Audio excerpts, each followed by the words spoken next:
Resgate um coração partido, Susan Richards, sobre os cavalos. Eu tenho amado tanto os cavalos, nem conheço eles, sinceramente. E Deus tem me levado a amar sem, sem conhecer, né? Às vezes, de longe, a gente aprende a amar mais do que aqueles que estão perto, por causa da psicoadaptação, né? Já falei sobre isso com vocês. Quando você está muito de perto com o sofrimento, você já não percebe ele. Eu sou Melissa, sou vegana, sou cristã, uma pensadora e eu amo os cavalos. Se inscreva no canal, curta o vídeo e vem comigo. E aí eu vou falar sobre uma mulher recém-divorciada que ficou muito deprimida com esse divórcio. Uma madrugada ligam para ela: ô fulana, você não pode ajudar aqui? Nós temos uma emergência. E aí ela ganha uma mãe e uma filha, que é uma égua e uma eguinha e uma potrinha para cuidar. A égua está à beira da morte, muito doente, muito maltratada. A potrinha tá bem até, mas a potrinha ela tem muita raiva, né? Porque ela viu a mãe dela sofrer, ela mesma sofreu e enfim. E nisso tudo, cuidando, ela conta um pouco da história dela com os cavalos. Desde criança ela já ganhou uma égua da avó dela. A avó dela tinha um aras, e eu ficava pensando assim, meu Deus, esse povo tem aras, mas também tá acostumado, né? Assim, na minha visão, né? O domar cavalos é extremamente cruel, né? Tem que bater neles até que eles entendam, opa, eu faço o que esse ser humano quer, então eu vou apanhar até morrer. Então, para mim, domar é isso, né? É uma hora você falar, ok, você que manda em mim, né? Agora faça o que quiser comigo. Então, assim, eu nunca pensei que o cavalo passava a gostar do ser humano. Não, ele só não queria apanhar mais, né? E aí eu ficava assim, né, com essa personagem, não com a égua, com ela, né? Pra saber se eu gostava dela, não gostava, afinal de contas ela estava ajudando uma égua que estava à beira da morte. E aí ela fala sobre as corridas, né? Ela fala, eu não tive muita sorte com o cavalo, porque o cavalo que eu tinha, eu corria com ele e o cavalo me mordia. Só que no meu pensamento era assim, claro que ele mordia, porque ele não queria estar fazendo aquilo. E quando você vai fazer algo obrigado, né?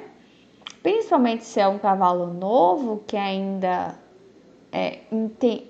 entende o quê? Eu quero estar lá na campina correndo, não quero estar fazendo o que essa dondoquinha aqui está mandando eu fazer. Eu não quero fazer isso, isso é importante para ela, não para mim. Eu entendo que era a maneira dele dizer, e ainda ele podia sair correndo, né? E, sei lá, derrubar ela, né? Que era o que geralmente os animais fazem, né? Eles não deixam montar, né? Mas ele um pouco esquecido do direito de defesa dele, né? Que ele agiria naturalmente fugindo. Ele lembra de morder, né? Que são pequenos avisos de que, ó, não tá legal pra mim, ou tava doendo, né? Porque eles colocam um ferro na boca, né? E ela puxa aqui por trás, né? Com aquela tira de couro, acho. E machuca isso. E aí enfim, eu sei que de fora parece muito bonito, né? Muitas coisas que a gente olha de fora parecem muito bonitas, mas é que a gente tem a visão no show, né, que está sendo oferecido para nós. Por exemplo, eu lembro que quando acabaram os animais no circo, a minha mãe falava assim: "Ah, eu não vou mais pro circo, porque não tem mais animais. Que graça!" E eu pensava a mesma coisa. Nossa, é verdade, poxa. E depois você está pensando em você, no seu conforto, no show que é oferecido para você, porque você quer show. Só que a gente não pensa do lado dos animais, se eles estão sofrendo. Talvez era assim que as pessoas iam para o Coliseu para assistirem os cristãos morrendo, né, comido pelos leões. Ah, mas poxa, será que acabaram aquele show tão legal, os leões comendo os cristãos, sabe? Era mais ou menos assim também. O apedrejamento também era tão legal, sabe? E divertido para as pessoas. A forca, né? Qualquer outro tipo de sentença. Então as pessoas. Mas agora eu gostei disso aqui, por isso que eu trouxe, ó. Eu não gostava de corridas, porque achava que explorava os cavalos, mas compreendia a emoção de observar os cavalos dispararem ao redor da pista. Era impossível não sentir a força e o poder dos cavalos. Se ficasse bem perto da pista, você podia sentir essa força no peito. Montado no cavalo, o poder se tornava parte de você. Num minuto, você era um ser humano pequenino, observando o tronco de uma árvore caída no meio da trilha. E um minuto mais tarde, lá estava você, meia tonelada de magníficos cabelos vermelhos, voando sobre o obstáculo. Então, é isso que ela fala. A emoção de observar os cavalos, e eles têm essa força. Só que essa força é a força que eles usam naturalmente para correr nas campinas, nos campos abertos, né?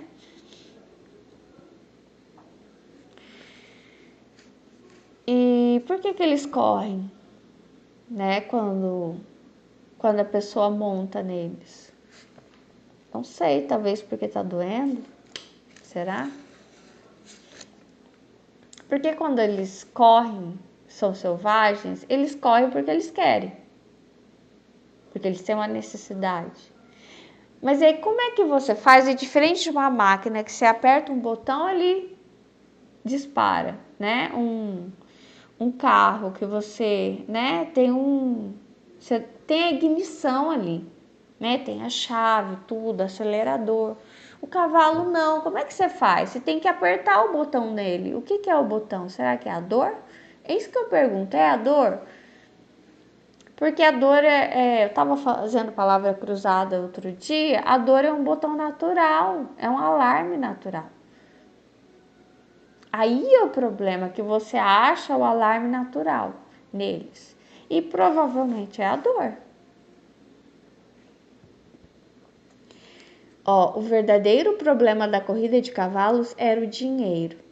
Havia muito dinheiro envolvido e qualquer um podia tirar a sorte grande. Um dono de cavalo de corrida não tinha de ir para a universidade, nem começar de baixo trabalhando como boy, nem esperar 6 meses para um pequeno aumento salarial. Só o que tinha de fazer era pagar uma pequena entrada por um cavalo de corrida. Nem precisava saber qual lado do cavalo entrava primeiro no ponto de largada. Como o homem que vinha buscar a potra não precisava saber muito para acabar com muitos cavalos reprodutores valiosos.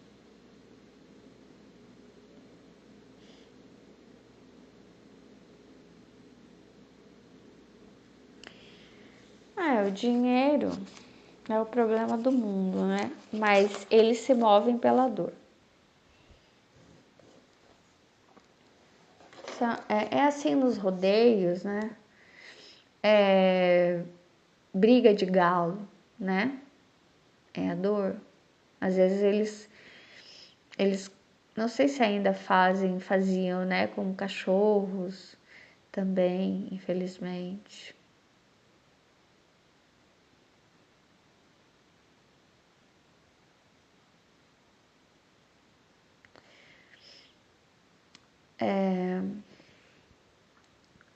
Tá me vindo à mente algumas coisas, eu vou falar.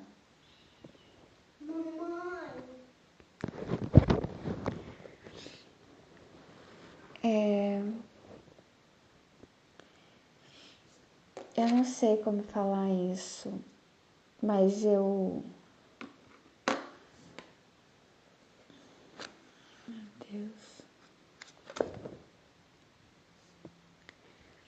Eu falei que eu sou cristã. Deus ama a todos. Quando eu digo todos, todas as espécies. E é como se o diabo fosse um comedor de dor. Não sei, ele se apetece disso, entendeu? E, e é isso que eu tô vendo, né? Então, assim, quando fala de um show, quando fala de uma dor que é como se fosse um estímulo, não é um estímulo. Essa dor é um alarme, né, que eu falei, que faz o cavalo correr, que faz o touro pular, né? Que faz, por exemplo, o show no Coliseu, né, dos cristãos. E as pessoas riam, as pessoas aplaudiam. Você imagina isso? Que eram pessoas como eu e você, de carne e osso, que tinha papai, mamãe, filhinho, filhinha como minha filha, crianças assistindo, comendo um lanche, não sei o que eles comiam, né? Mas imagina, a pipoca, o suco. E muitos acreditavam em Deus também, nos seus deuses, né? Mas acreditavam no futuro. Eram como nós. E só que assim, tem sofrimentos que eles estão mais nítidos à cara, né? Porque tem sangue, tem grito. Outros que eles são mais silenciados, né? Por exemplo, você olha para um rodeio, não dá para imaginar. Não, não dá para saber tanto que o touro está sofrendo, como por exemplo numa tourada, né? Nessas festas espanholas, né? Que tem o toureiro com aquela lança de ferro que o touro fica todo ensanguentado, né? O que eu acho mais engraçado que toda vez que se falava em touradas, eu ficava com dó do toureiro e não do touro, porque isso que era me passado, nossa, é muito perigoso, ele é um herói. Ele é um herói porque, olha, ele está diante de uma fera. Então a fera não era o toureiro, era o touro. Porque o toureiro era quase um santo, quase um anjo, né? Um anjo com a espada dele para se defender da fera. Então, às vezes as coisas elas são tão distorcidas, né? E aos poucos, como eu estava lendo agorinha, a teoria de Piaget sobre a disciplina, né? As crianças precisam de disciplina, elas precisam saber que tem um meio certo, tem um critério certo sobre as coisas, mas peraí, que premissa é essa? Qual o critério? O critério de quem? Quem é esse? É um Deus, esse adulto? É um Deus que estipulou um critério, que o critério dele é o certo, né?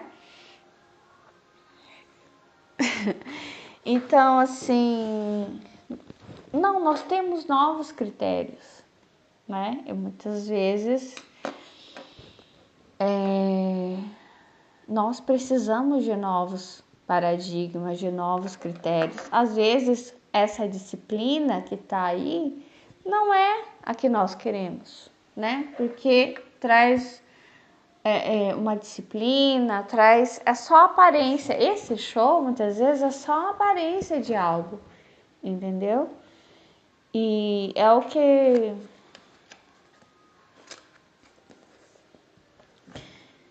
nem sempre o sofrimento ele é aparente, né? E teve um desenho que eu assisti que eu acho que é Beleza Negra, que eu não sabia que eles sofriam tanto assim.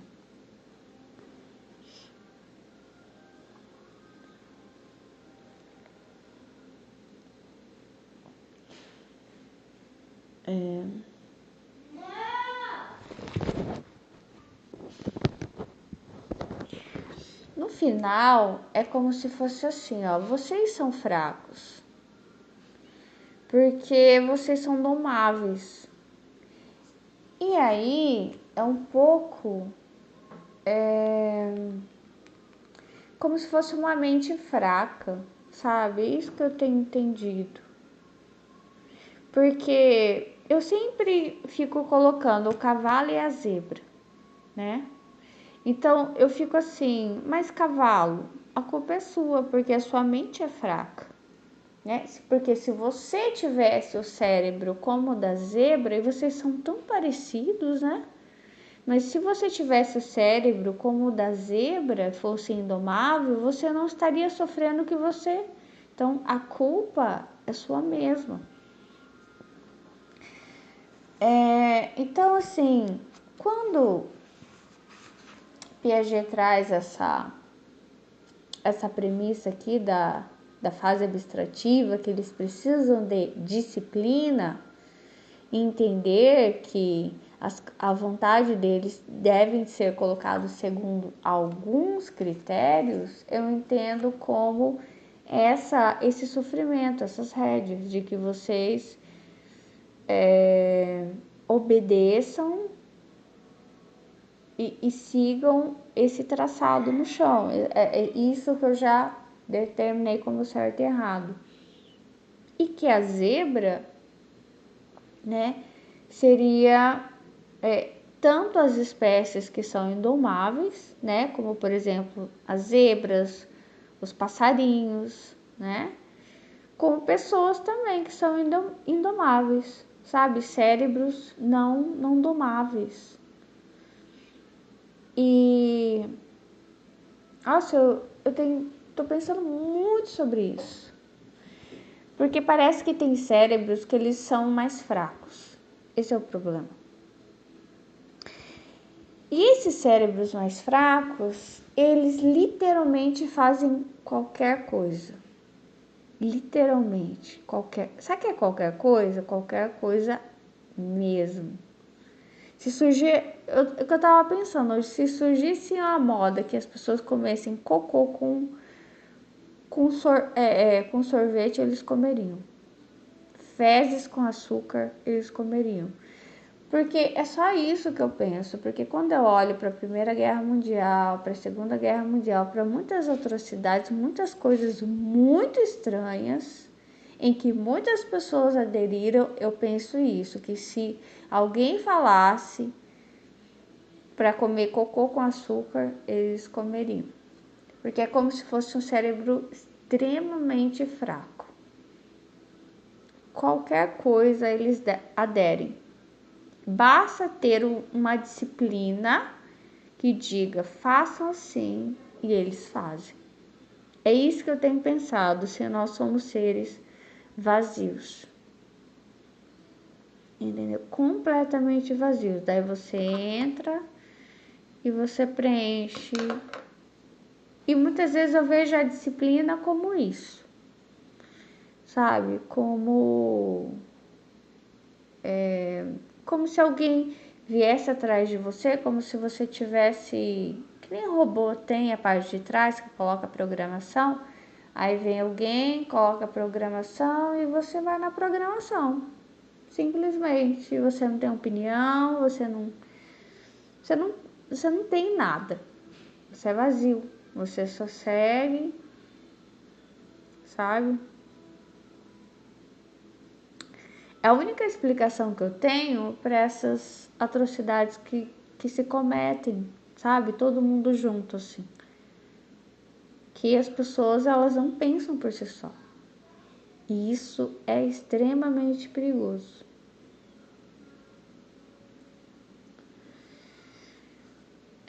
É como fogo, né? Sei lá, que espalha, né?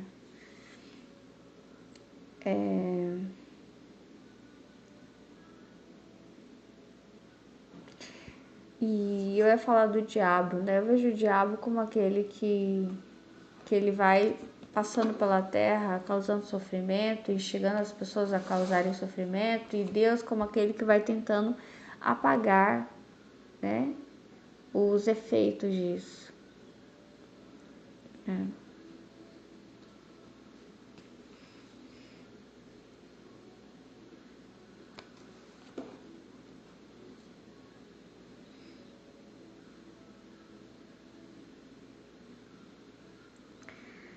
Nossa,